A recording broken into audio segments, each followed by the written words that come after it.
Hi, welcome to those of you who are joining us at Houston Chronicle Live. I'm going to give everyone a minute or two to join us, but we've had a really good one for you today. I hope that wherever you are joining us from, you're safe, you're dry, you have power. Hopefully you are in your own home or in a place you expect to be, and not just, in a place that you're kind of crashing with friends or family, although there's nothing wrong with that. So I hope everyone's doing well. And if you are joining us here for the first few times, you'll know that Justin Ballard is our meteorologist or newsroom meteorologist here at Houston Chronicle. A familiar face, has been on several of these virtual events. And we also have two special guests here with us today.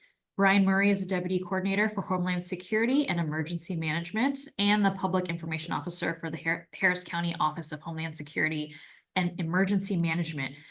Brian, what a title. That is quite a title there. Brian was previously supervised the communications team before becoming. He served as a planning section supervisor during Hurricane Harvey. Many of us remember that one, and the Deer Park tank fire incident. So developing the processes and technology for communicating with the public during disasters has been at the center of Brian's career. So we're very excited to have him here. We also have with us too, Dr. Kim Wood is an associate professor in the Department of Hydrology and Atmospheric Sciences at the University of Arizona. They have been studying open source tools such as Python to the study of hurricane intensity and structure changes. And this is the person to talk to if we're talking about hurricanes and why Beryl was the way that Beryl was. So we're very excited to have Dr. Wood join us today. All right, so let's see, we're at 2 minutes past the hour. We're gonna go ahead and get going. So Justin, Mr. Ballard, why don't you take it away from here? Thank you so much, Jennifer. Both Brian and Dr. Wood, I've spoken with you before, so I'm happy to see familiar faces, even if I may still be without power. At least I'm somewhere that does have power for now. So let's dive in. First of all, Beryl is on, I think, everyone's mind, and probably rightfully so. So a lot of Houstonians are wondering, okay, what the heck happened? Because if you look at forecasts prior to July 4th, we had a pretty confident feeling that Beryl was going to make a landfall likely somewhere in South Texas or Northeast Mexico. Obviously, that did not pan out. A lot of things changed between Thursday, July 4th, when many folks were probably tuned out of the forecast, and Sunday, when people started turning their phones back on, seeing, oh, okay, we're under a tropical storm warning, hurricane watch, things of that nature. So, Dr. Wood, talk to me a little bit about why the forecast changed so drastically. As a meteorologist, I know that forecast tracks change, especially as we get closer to the event, but this one seemed extra challenging. I'm going to backtrack just a little bit, just to make sure that everyone's on the same page with a lot of the jargon that I use, because those of you who live in Houston, we use a lot of different words to talk about how hurricanes work. So I just wanted to touch on a couple things for context when we actually get to talking about Beryl. So this is a cross-section vertically cut through a hurricane, highlighting some of the structural elements. And the important thing is when we categorize a hurricane, it's just this spot here. It is the maximum wind speed averaged over a minute. So not like a gust, but not like all day winds either. That happens usually right here close to the center in what's called the eye wall. And so we're only categorizing based off of that. If it's a hurricane, that means that its maximum winds right there are at least 74 miles an hour. And this scale doesn't account for storm size, for how fast it's moving, or for other hazards like rainfall. So just remember that when we categorize a storm, it is specifically the strongest winds right here and doesn't capture a whole lot of other things about the storm. To get a storm, and a lot of these carry over to how a storm gets stronger, is we need those warm waters. We were talking earlier about how the conditions that hurricanes like tend to be the conditions that we like, calm winds, sunny beaches, warm water, all that kind of thing. Unfortunately, hurricanes also like that warm water. So this provides energy to the storm. Water evaporates into water vapor and makes the air really moist and unstable. You know, those daytime afternoon thunderstorms you might see in the summer. It's the same kind of instability and energy that powers a hurricane. Also, it needs to be humid for those storms to stick around. So we need that humid air. I say need. By the way, I may phrase things as if this is good. I'd never root for a hurricane ever. But, you know, we are framing this in the context of what can support a hurricane. Another thing is low vertical wind shear. So that's changing of wind direction or speed with height. Air needs to rise to help power those thunderstorms. We need some distance from the equator to help them spin around. And then they can't just spontaneously form. They need some sort of seed disturbance, such as how Beryl formed from a tropical wave coming off of Africa. So these factors are things that we look at when we're thinking about whether a storm might form, how active a season might be. These are also factors that we will consider to some extent, particularly the humidity, the rising air, the wind shear, and the sea surface temperatures for whether a storm will get stronger. Unfortunately, it's been warm. You've probably noticed if you've been to the beach anytime recently in 2024 or even last year, that it's toasty. And unfortunately, that means lots of energy for tropical cyclones, which is the generic term for a hurricane. The Caribbean is still juicy warm, so Beryl moving through didn't consume a lot of that energy, which is not great. And then if we look out farther east in what we call the tropical Atlantic, that's cooled off a little bit comparatively. I mean, it's less than 2023, but 2023 broke records. So it's just juicy out there. And just for context, I'm so sorry, but the black line that you see there, that is the 1991 to 2020 average. So either way you slice it, whether you're looking at last year or this year, we're well ahead of kind of the statistical average, if you will. Yes, that's a very good point. And if you look at where the blue dot is here and then stretch it all the way forward, it's warmer now than on average it is in the peak of the hurricane season in September, which not great. A lot of energy for possible storms. Again, we need a seed disturbance and those other factors, but SSTs, that factor is there. If we look at the Gulf of Mexico, we see that things compared to average, so all the red shading here means above average, which again is that 1991 to 2020 time frame. So Beryl did cool things off, except right at the coast. So if you go to the coast this upcoming weekend, it's still going to be sticky, but you know, where Beryl tracked through, it did cool off comparatively speaking, but it does seem to be warming right up again. So things are still primed for this ingredient to be in place. So how does that relate back to Beryl? This is the track of the preliminary estimates from the National Hurricane Center. The reason I say preliminary is this is what they looked at during the event. After the hurricane season ends, they go back and look at all the data to make sure every location's every location and every intensity is as accurate as possible. So that's what they call post-season analysis. So right now we're in the preliminary best track phase. And they'll do that with every single storm. Yes, they do this with every storm. And if you're ever really, really curious and maybe bored, you can go read the tropical cyclone report on every storm they've ever looked at. But what did Beryl do? Well, we know it broke some records. And so what this shows is on the left, it's the satellite imagery. We're following the storm. And then on the right is the National Hurricane Center intensity estimates. We can see how quickly it intensified. We can see how running into the Yucatan Peninsula helped weaken it. And then we see how it very quickly got its act back together as it was approaching land. This is the worst case scenario from a communication standpoint because it's changing so quickly and those changes affect its impacts. So why did Beryl do what it did? Well, one of the factors was those very warm waters. It had tons of energy to work with. Another factor was wind shear. Wind shear was low.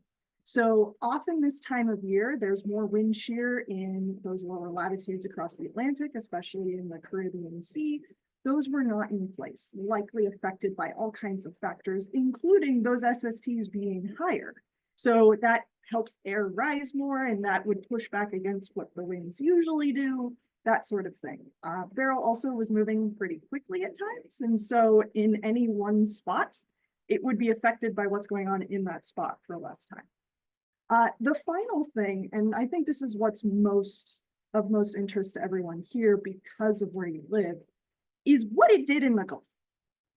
So when a storm crosses over the Yucatan, and we can see that from this animation here, I'm going to go ahead and pause it at a relevant point. So we see that it was kind of getting a little more lopsided and that sort of thing as it approached land. And then as it moves overland, we see that it very quickly weakens. So those maximum wind speeds drop very quickly because of interaction with land. Land has more friction, works against those winds. The source of energy is gone because it's no longer over the ocean, and all kinds of disruptions are happening because the terrain is not flat. So it really challenges how we forecast what it will do after that. So how a storm interacts with land very much impacts what it will do once it reemerges over water. So we see here that it's tracking across, maybe a little bit north of where some of the initial guidance was taking it. So if it had tracked more across this direction, that means it's over land for longer. It's crossing taller mountains. It would get more disrupted. And then if it tracked even farther north than it actually did, say if it went this way, then it would have been over ocean for longer and had a little more access to the energy that supports its continued existence and potentially even intensification.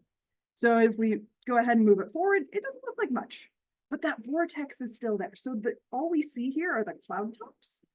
But if the structure is still there of the winds, that means it's primed to take advantage of all those warm waters and be able to keep its structure and re-intensify. So it does take a bit, as we can see. It kind of pulses a lot, it's lopsided, that sort of thing. But we saw how warm the water was. So it was able to take that energy and make landfall a little farther north as a hurricane. And often when a storm weakens, it gets bigger.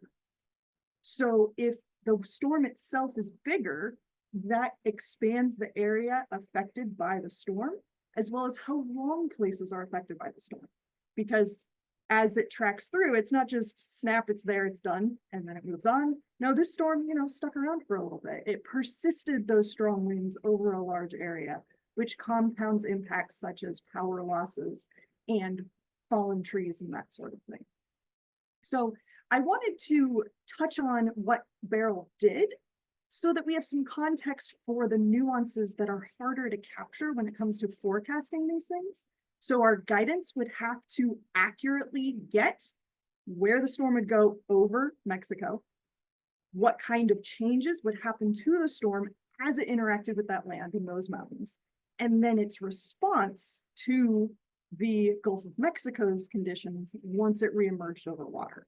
And if we get any one of those a little off, then that's going to have cascading downstream effects for what the storm does, where it goes, how quickly it gets there. So because forecasting exactly what it does over land is so difficult, and because we only fly our planes through storms when they're over water, that means that there might be information that we don't quite have about the exact nature and structure of the storm as it goes over land to help our guidance, to help our forecasters, to help our computers forecast what's going on.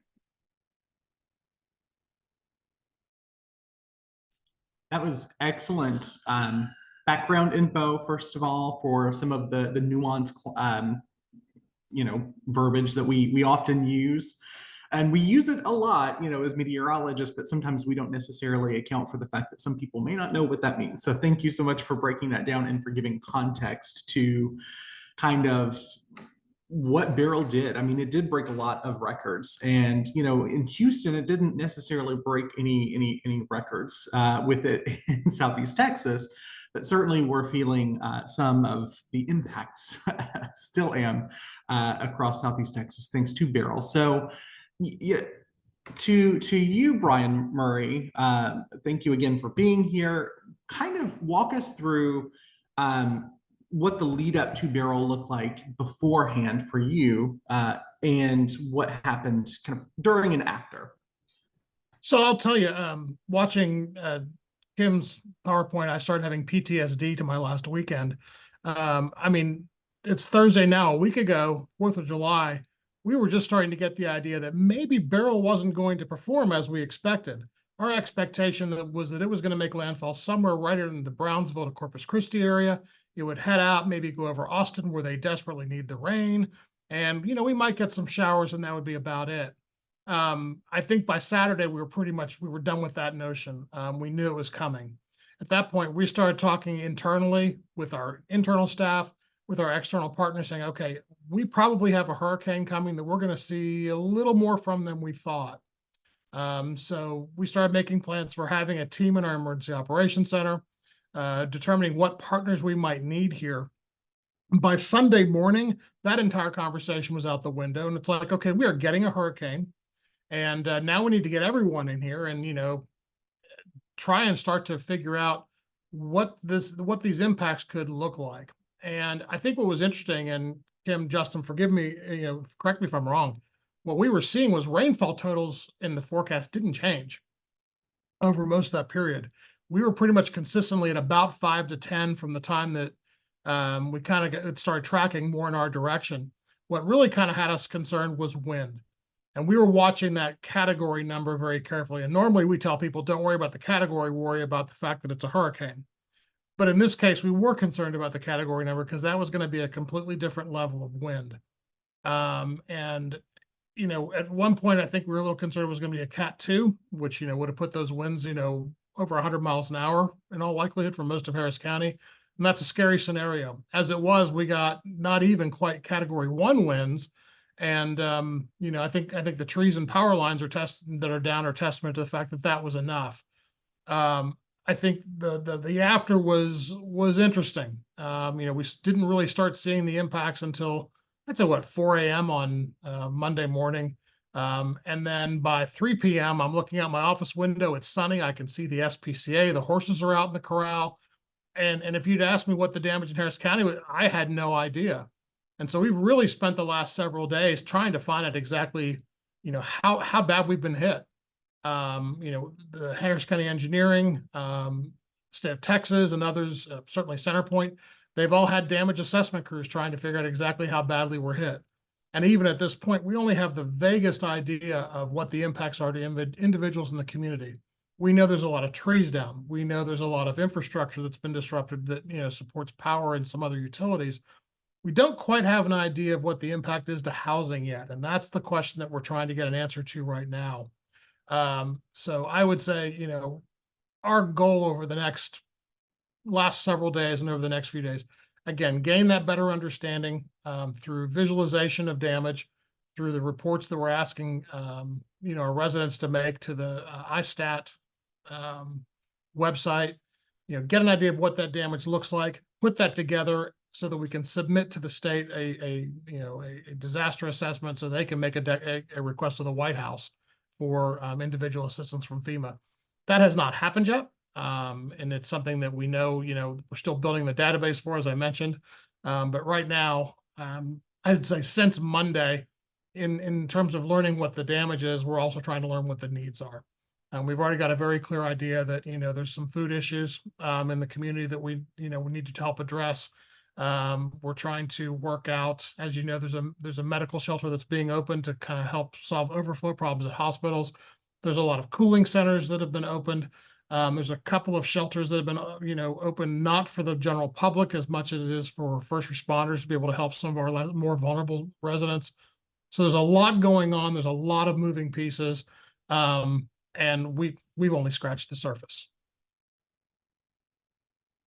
I mean, these events are big events, right? They're large in scope, large in magnitude. So it takes a lot of time and it takes a lot of effort. So my thanks to you and so many others that are kind of helping us all collectively get our feet back on the ground. So appreciate that. I have a question for both of you. I expect a slightly different answer from both of you, but one of the questions that I also see here from a reader is relating to intensity, rapid intensification. So that is something that has a very clear definition when we're talking about tropical cyclones. And it's something that, you know, if I'm taking myself back to Friday, Saturday, even going into Sunday, was certainly on the table. A lot of talk about, you know, what is this going to do? What will Beryl do? Will it rapidly intensify? All the things are needed for rapid intensification. Thankfully, it didn't. That what happened was more than enough for damage to be caused. But what, from a communication standpoint, I'll start with you, Brian. How do you communicate rapid intensification on your end? For a lot of meteorologists like myself, it's still a struggle. Yeah, it is for us sometimes as well. I think one of the things that, if you come away from listening to this event and hearing what I have to say, what, you know, Dr. Wood has to say, what Justin has to say, one of the things you need to take away from this is your preparedness should not hinge on whether or not it's hurricane season. We are in an area, Southeast Texas. We have a very volatile climate, frankly, between, you know, the high temperatures in the summertime that can, you know, last year we had 55 straight days of heat advisories, to go back to 2022, and we can go back to a freeze. We're at 21. I get confused. You know, we can drop, you know, below zero. Aside from that and other, you know, even the man-made things we do around here. I mean, we like to say there's not a day that goes by that we don't, you know, blow something up, burn something down, or spill something toxic on the ground. It's the nature of our economy. And so there's enough threats around here that hurricane season is kind of a sideshow sometimes to everything else that we live with on a daily basis. So if you're not prepared the other half of the year when it's not hurricane season, that's something you need to address now. So when we're starting to look at something like a storm that rapidly intensifies, let's go back to the history. And I will again defer to the experts on this, but if I'm not mistaken, somewhere between 40 and 50% of the tropical storms that we get, and that includes hurricanes, will develop on the, you know, on the west side of the Gulf of Mexico. We're not sitting around watching all of these storms from Africa that take, you know, 2 weeks to cross the Atlantic and, you know, will eventually meander to the Western Gulf. These are ones that are forming off the Yucatan in the Bay of Campeche. If I'm not mistaken, Alicia literally formed less than 40 hours before it made landfall in 1983. So rapid intensification is unfortunately something that we're going to have to live with. We're going to wake up one day and say, huh, looks like Saturday could be a tropical storm or a hurricane. That is entirely possible where we are. So again, going back to the key, which is the preparedness, it should be a daily thought, not a semi-annual thought. And for just to highlight the importance of that, I mean, last year we had Otis in the Pacific. Now, I know that's obviously a different basin, but the exact same thing could happen. I mean, we had Otis that formed fairly quickly, and they very rapidly went into, you know, full-blown, you know, major hurricane status. So, and that was right off the coast of Mexico. So certainly something like that for Houston would be absolutely devastating. Now, Dr. Wood, what do you have to say in terms of rapid intensification, how we communicate it as meteorologists? And I mean, just what do you think? Where are we possibly dropping the ball? Where could be some room for improvement? I think Brian made some really important points there regarding overall preparedness, because if you can envision yourself facing down a strong hurricane or a storm that was recently a tropical storm and is now a hurricane because of rapid intensification, it becomes much more straightforward for you to implement that plan when you need to. So if you've taken time to itemize the different steps you need to take, the things you need to account for, you've gone through, for example, you've gone through your house and you've taken pictures so that you've got that before evidence for reporting to insurance. You have a sense of where your important medications are and how you'll handle your pets. You know, it's much easier to act in the moment when you need to act if you've already devised a plan and you know where the stuff is that supports that plan. So, you know, this sort of event is kind of a wake-up call for if you weren't prepared for this, which happens. Not everyone has the access to the same resources. Depending on where you're located, it might be harder to manage the things that you need to manage, but this may highlight, okay, you weren't able to do X. What could you change now so that if you had to face a power outage or issues with water again, that you would have resources in place to mitigate that. A couple of things that I do. I live in Tucson, Arizona. We've been dealing with record heat, not quite as bad as Las Vegas, but you know, 112 degrees is very hot. In this part of the country, it's not so much air you can wear because it's drier, but if you're over 105, it's just hot.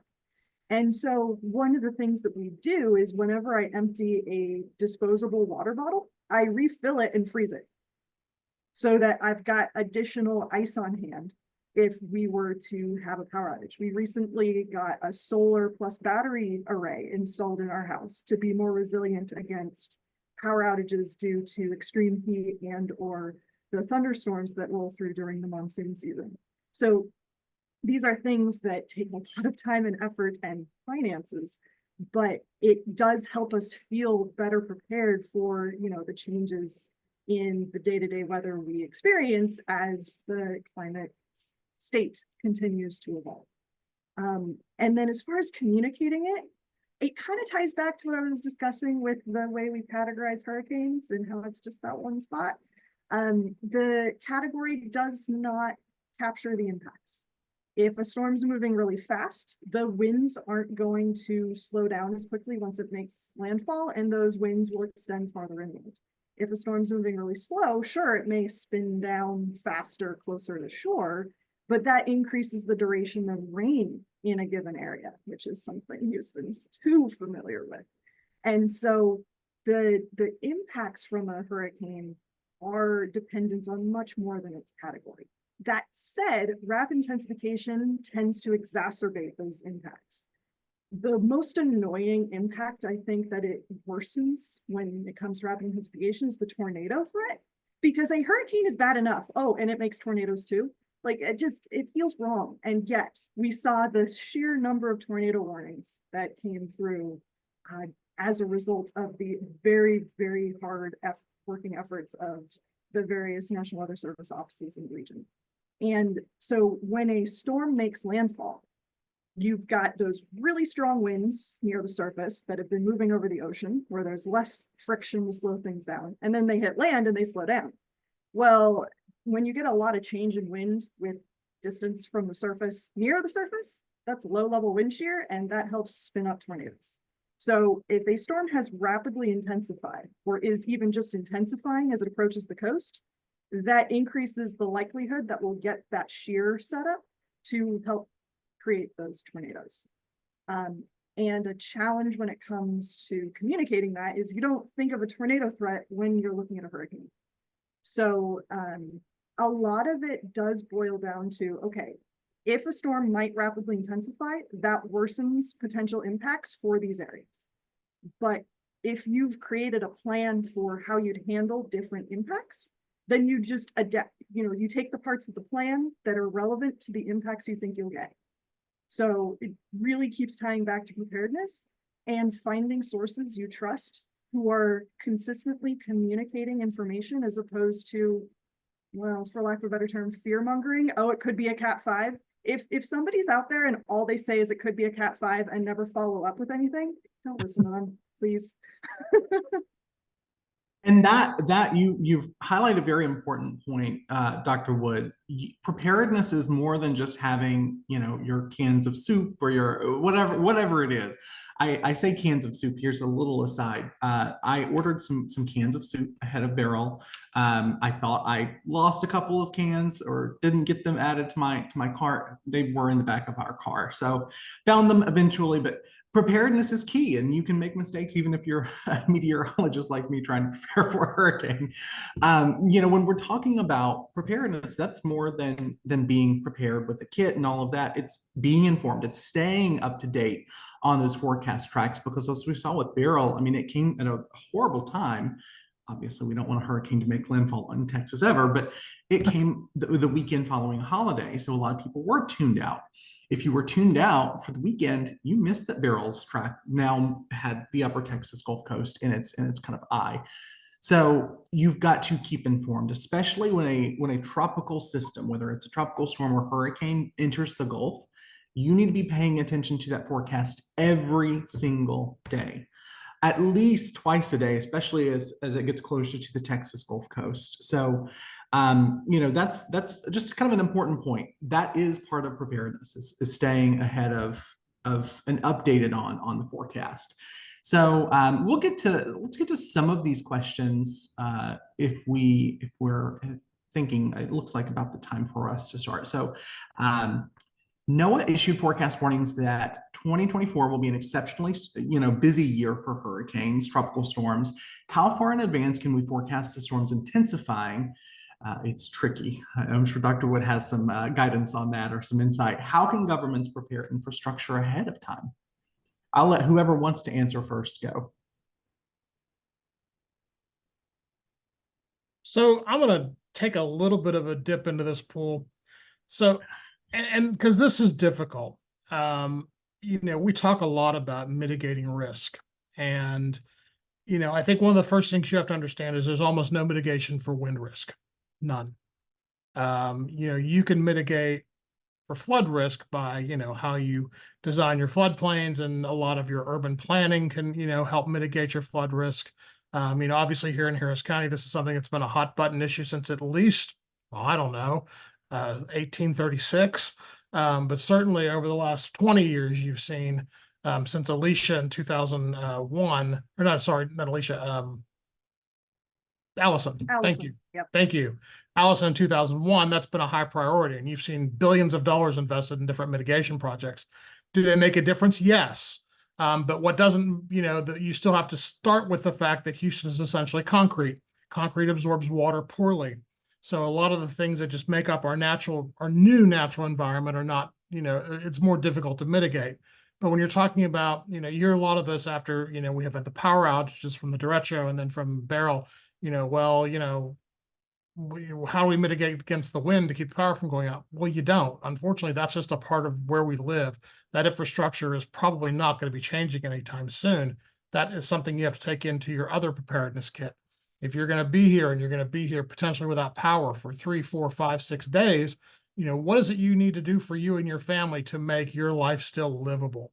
And that's more than just having 7-day supply of food and water. It's more than having an extra set of sheets and a clean change of clothes. It's taking a look at your actual risk. Okay, do you have somebody in your family who maybe is medically dependent on electricity, or is otherwise vulnerable to extreme heat and things like that? What is going into your plan to make those things, to make arrangements to deal with that? People talk about evacuation ahead of a storm. Well, if you're not on the coast, you don't need to evacuate ahead of a storm. But what you need to do if you have those circumstances, okay, storm's gone through, we're sitting here right now, and a lot of people don't have power. What was your plan to deal with not having power? Because that's something that was foreseeable. Is now maybe the time when you need to evacuate your family, get in the car and, hike out 30, 40 miles out of here for a couple of days until the power is restored. I think the planning is not just taking a look at, the immediate, it's the afterwards too. Because I think everyone on this call would agree, the amount of aid that can be distributed by governments, by nonprofits, is limited. The impact is not going to bring everyone back to whole or back to, personal comfort immediately after a storm. You've got to have a plan for how you're going to deal with that, if that's something that is going to seriously affect your quality of life, or worse, threaten your life. So, I think that's a much bigger conversation. And it trickles down from the very top of government to, the newborn in a hospital. Everyone's got a play in this to some degree. And, you've got to think long term. I also want to say along with that, If you also look at the way our demographics have changed, we've got a lot of people who didn't live here 20 years ago. I think our population's up by almost 1 million people over the last 20, 25 years. Those of us who, basically have lived in Houston for more than 40 years, I think there's a responsibility for us to be helping to train our newer residents, helping them to understand, yeah, I know you just moved from Wisconsin where they don't even know what a hurricane is, or California even, where they don't know what that is. Help them understand what it means to be prepared to live here, because it's not the same. What we do to prepare for all disasters, frankly, but hurricanes specifically, the expectations, the likely outcomes, the impacts they're going to see, these are new. And I had a few years ago spoken to some folks who were employees of a large petrochemical company who are expats, and several of them were from South America. They had no idea what a hurricane was. They were absolutely just horrified at the thought that there was a storm that big. So kind of back to, Dr. Kim's point, when you're looking at these storms and you're looking at, this massive 200-mile wide, essentially wet tornado that's coming at you, the impacts run a lot deeper and a lot different. It's like getting every single weather event all at once. And that is the planning. That is what you need to take into account in your planning. Doctor, before you answer that question, Dr. Wood, I don't want to forget, you had mentioned, Brian, evacuations. A lot of people are new to Houston, new to Southeast Texas. What is an evacuation, mandatory versus voluntary?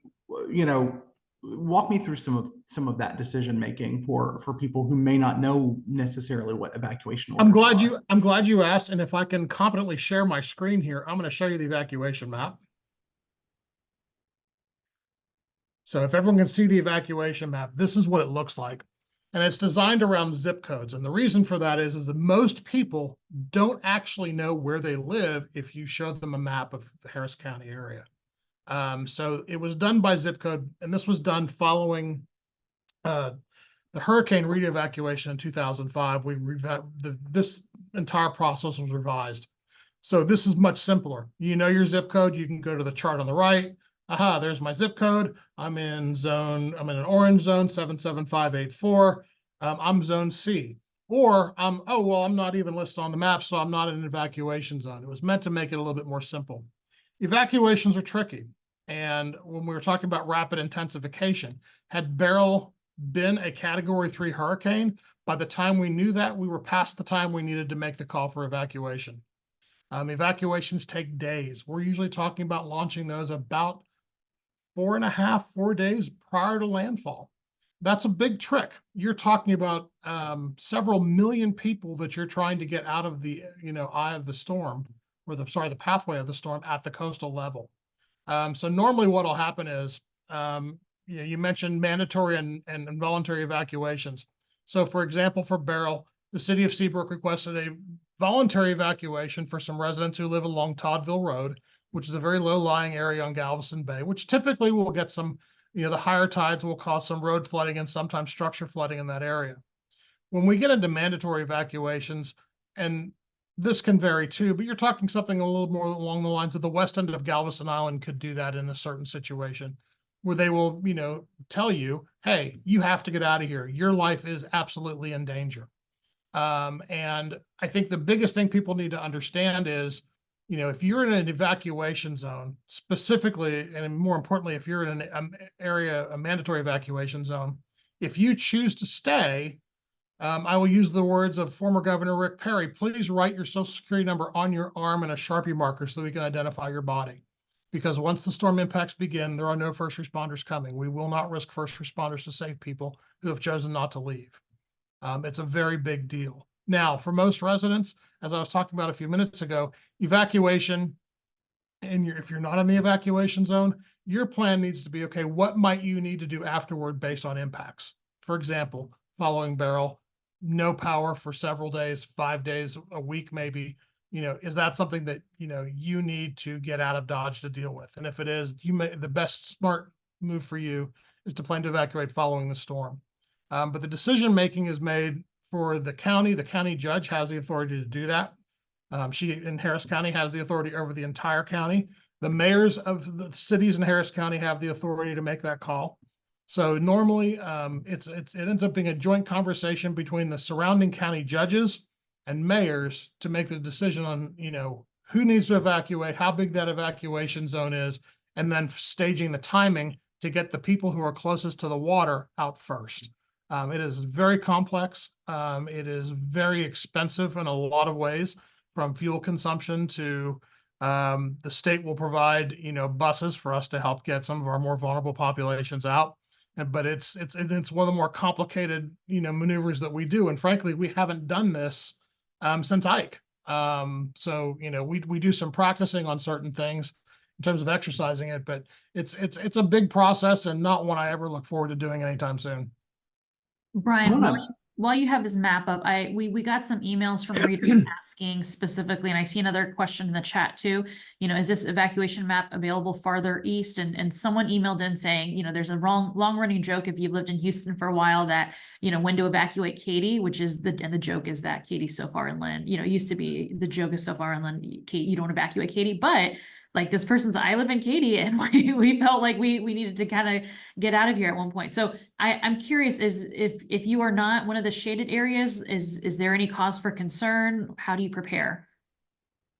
So the way we've always looked at it is if you're not in one of the shaded areas, the idea is that you should not be worried about evacuation.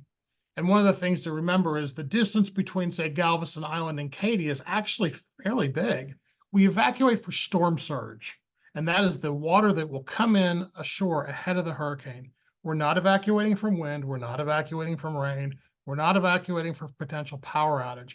The most deadly piece of a hurricane is storm surge. It's not wind. It's not rain. So the evacuation is based to protect people from storm surge. And I'm sorry I didn't lead off with that because that's an important thing to understand.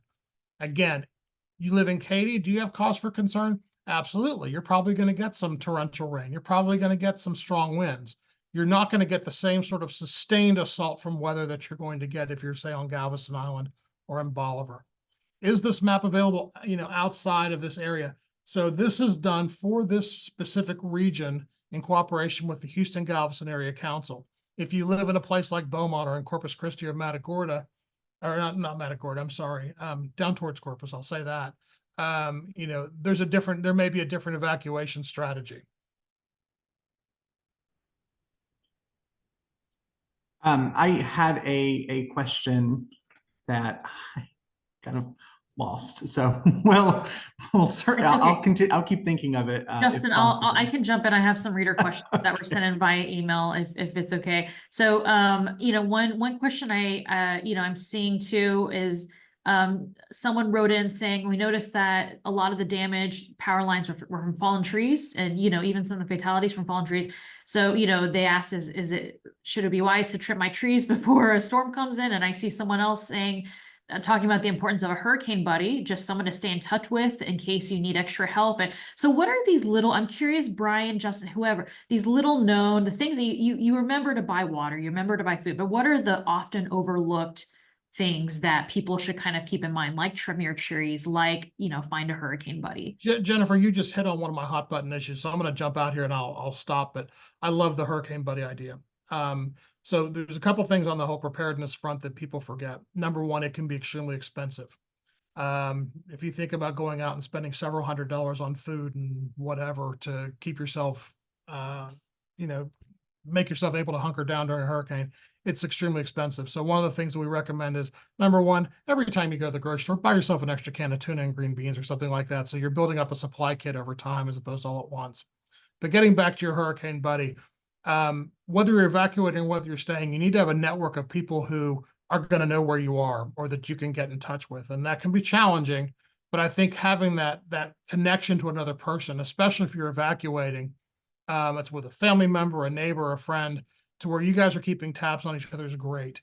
The other thing I really like, and this is something that some neighborhoods have already started doing, is you can build your own resilience hub. So I'll just use the idea of people living on a cul-de-sac because it's a nice little neat package to describe it. But all of the people on the cul-de-sac have some sort of role in preparedness for the neighborhood. So you're extending that whole idea of being resilient and being prepared outside of your own household, and you're including the people that you live around. And you're able to pull some resources and pull some intelligence, and people can help not only before the storm to, I'm going to help you get your yard cleared up. After the storm, you've got a chainsaw, you can help me get the tree off the house. Those sorts of things where we're working together and, helping take care of each other. I think that's one of the most overlooked things. Everyone gets very insular about their own preparedness, about their own safety. But honestly, if we pool some resources, even if it's just on your street, we can make a huge difference in people's ability to get through a major storm. And let me know when to stop sharing this, by the way.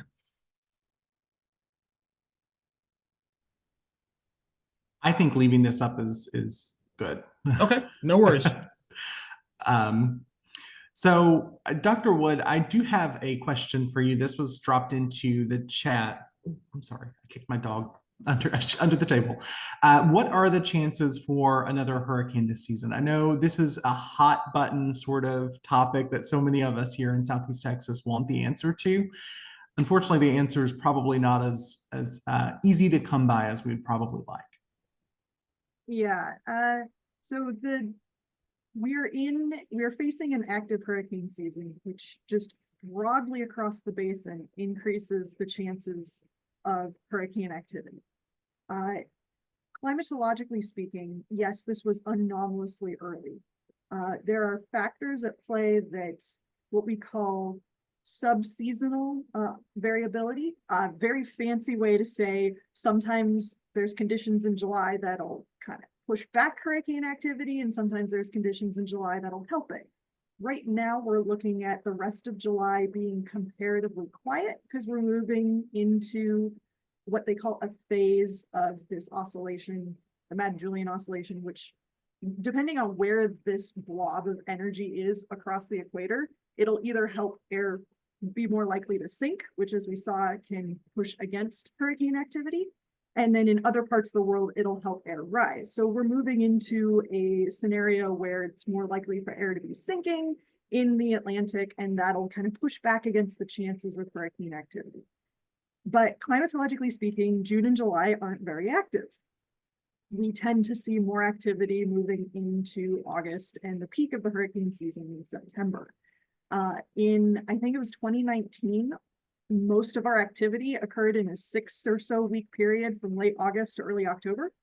So if it stays quiet for the next 6 weeks, that doesn't mean the rest of the hurricane season will be quiet. We do, as humans, psychologically, we like to see trends. And it's like, oh, we just had a hurricane, we're probably getting another one. Or, the next few weeks might be quiet. Oh, that means the rest of the season might be quiet. Unfortunately, it doesn't work that way. The physics at play will make, just in general, conditions more supportive of hurricane activity as we move into August, where we're still getting those waves coming off of Africa that could cause activity out in the tropical Atlantic or the Caribbean. One thing I'll just note is that now is a good time to be thinking about overall preparedness. And then if you start to notice like, oh, there could be something in the Caribbean or in the Gulf, like next week, that's when it's like a good time to double check, like if you had to take action, do you know what you needed to do? And so if you just look at past high impact events, they are often in August and September, and that coincides with the peak of the hurricane season. So given that we're expecting an active hurricane season, and given that sea surface temperatures are really high and the potential for us moving into a La Nina phase of the El Nino Southern Oscillation, or ENSO, August and September are going to be the times to just be very on guard. Like, just check the National Hurricane Center website every day. They do a tropical weather outlook multiple times a day that gives the little blobs of areas where something could happen in the next week. And it's just good to be paying attention to that when we're in the climatological peak in August and September. So I wish I could say, nah, you all are safe. I wish I could say that. But with the way this hurricane season is shaping up, it's just imperative to take these preparation guidelines to heart and to work within your means and your networks to have that plan in place should you need to take action. That's all excellent points. Mid-August to mid-September are historically not only the busiest times in the Atlantic, but also the busiest times for Southeast Texas in terms of hurricane landfalls. So the really rough rule of thumb is if we make it to early October, we can usually sigh a little bit of a breath of relief by that point, because by that point we're starting to see cold fronts move in usually, but still, especially through mid-September, late September, it's important to stay aware and updated on this forecast every chance you can get. I'm going to jump in here because you mentioned preparedness, and there's a question in the chat, and I also have heard this, you know, in our reporting and from the community. I think, you know, someone's asking again about the power. How does one prepare for a power outage? Brian, this is mostly for you, but anyone else, is there anything that one can do? So there are things you can do. You know, you can get a generator, you can get a whole house generator. I'm going to tell you right now, that's extremely expensive. It's, you know, not an option for most people. You know, I think the hard thing about not having power is it's one of those things where it's disorienting beyond just being inconvenient, and you know it's horribly hot. It's disorienting.